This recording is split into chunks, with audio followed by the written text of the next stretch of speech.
What can we expect from the G20 meeting? Actually, very little. Very little. Because if we think about it, the challenges of the global economy, the slow growth, the level of debt, and the constant amount of stimuli coming from central banks, that is going to continue. There is no change there. And there is very little that can be done at the G20 meeting to change the trend of weakening growth, because it has absolutely nothing to do with trade agreements, and even less to do with diplomatic agreements between nations.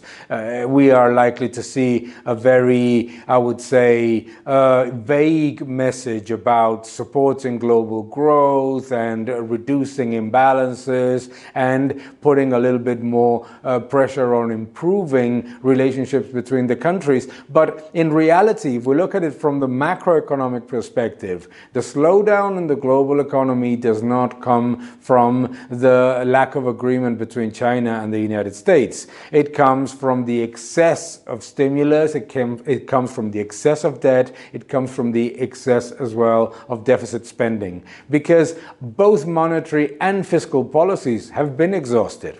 Now, from the China-US trade perspective, we may have some form of agreement, or at least a preliminary agreement. But let's remember this, there is absolutely no evidence that China is importing less than what it needs. There is actually all the evidence that it is importing more than what it needs, as we see in inventories. So if there's any agreement, it's going to be a zero-sum game. More imports from the United States, less imports from Argentina, Qatar, other countries, depending, soya or natural gas, you name it. So at the end of the day, what we need to think is that the G20 is very unlikely to be a catalyst, and is definitely very unlikely to be a catalyst that is going to change the trend of slowdown in the economy, because the slowdown of the economy is simply a factor that comes as a consequence of the excess of debt and demand side policies.